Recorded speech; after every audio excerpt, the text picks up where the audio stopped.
not designed for high-speed rail. You would have to straighten the curves. I know a little bit about the railroad industry. You would have to straighten the curves, you'd have to redo the track, and you have a small problem. You have a slow freight, a fast-moving train, they got to get out of the way. If you look at a lot of the tracks throughout the United States, they only have one track, and they have sidings. This is why we have rail accidents every now and then. When you have one track that's used from north and south, this is true particularly, and it's been a concern for the security people in the United States, is that a lot of the rail service up and down the East Coast only has one line. You bomb that line, and we have no more rail service. Well, we don't have duplicate tracks. Dedicated lines are necessary, double rail situations. Now you got a land problem. You got to buy the land. Condemnation rights, etc. I agree with the man. He's right on. You should be in Tallahassee. Talk to him. I could get my vote. I'm all in favor of it. I've been in favor of it for years.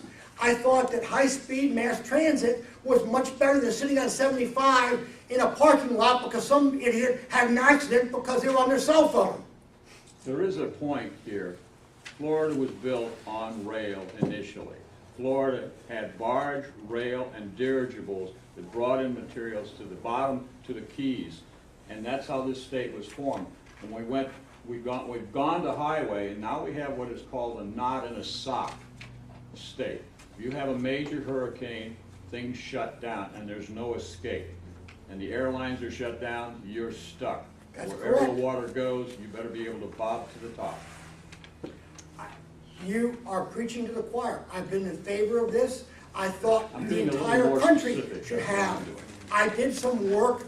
We used to have a National Rail Corporation because I was pushing, and I did the reservation system for passenger rail in the United States. I used to be working for companies like Bell Labs. You may have heard of them. They really don't exist anymore for all practical purposes. But we used to do some very nice, innovative work. We have a couple of bottlenecks. First of all, our rail transportation system, ladies, close your ears, it sucks, okay? We are so far behind, not just the Chinese. If I want, my brother lives in France, if I want to go from Nice to Paris, I can take a high-speed rail. 6 hours. I've done it. We have nothing like that. If you've ridden the passenger rails in this country, Amtrak accepted, even, well, it's not even called Amtrak anymore. If you ride as I used to do regularly, the Boston to Washington D.C. corridor, which was, quote, a high speed, which doesn't go over 60 miles an hour. That's the Acela you're talking Yeah, about. the Acceler, yeah, it goes up to 125. Not really, they really No, can't. right. Yes, it's capable of doing that. There was an article in the New York Times the other day, you know what the highest speed they managed to do? 65 miles an hour. Yeah. The rail from Chicago to St. Louis is currently, the gates are up, the rail is straightened out, it's in place under the stimulus for Illinois. It will do almost 200 miles an hour, as long as they don't have to deal with the freight trains. That is the stumbling block. That's the So stumbling the block. dedicated second line is your problem. And I think the point of this whole issue is, we can talk all day long about the overview, about the future, etc., but here is something that people could really get after.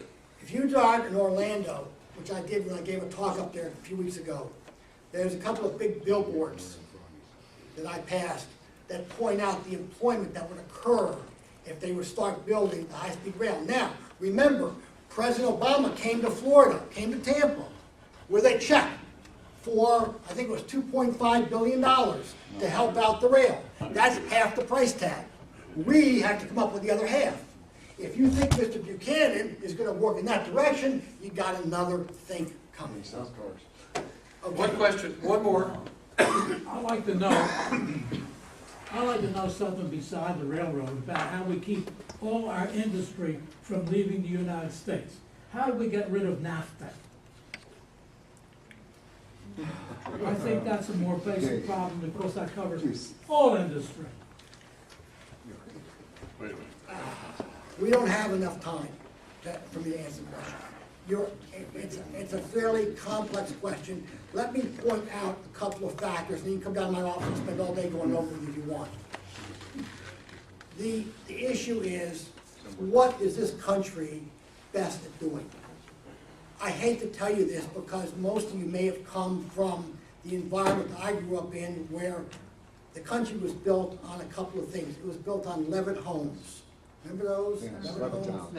It was built on the automobile manufacturing industry that created a middle class. Suburbs. We had, well, suburbs resulted from the unions and the automobile manufacturers. Now, why were they able to do this? When General Motors, when I was growing up, General Motors, Chrysler, and Ford had roughly 80% of the automotive market. They knew each company had a certain portion of that.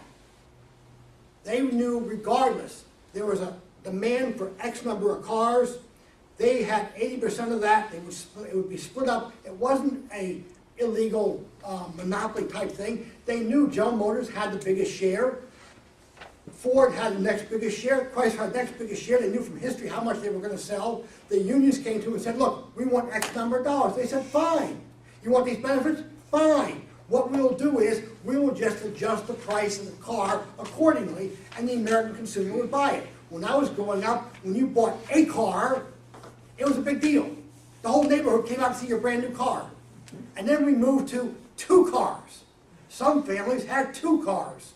Boy, they were really in high cotton. Now, every 16-year-old wants a car. So, but we have international trade, we have exchange rates, we have a global economy.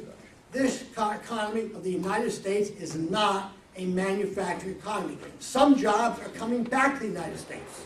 Why are they coming back? Because labor rates abroad, combined with the exchange rates, make it more economical. For example, Dell Computer brought most of their computer support back to the United States. It was cheaper than paying the people in India.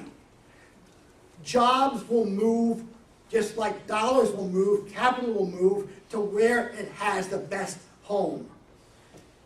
We need to improve our home here. If we would do things that are competitive with world prices, the difficulty we have is that we as a generation, particularly this generation, expects to have a certain benefit paid to them in terms of retirement, in terms of health insurance, in terms of days off, and what have you.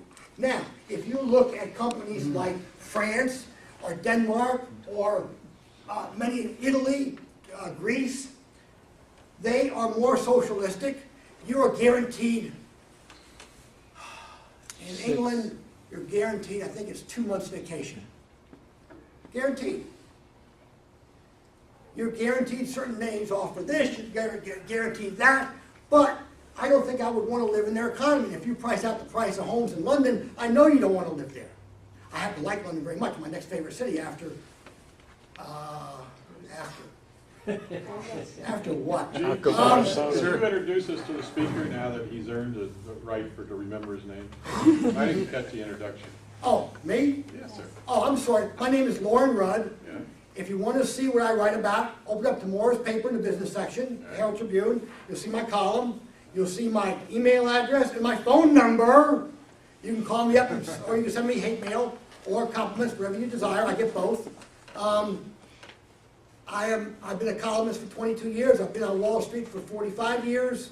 I'm second generation in the business, and now I donate approximately 70% of my time to the general public. I think I'm done. Okay.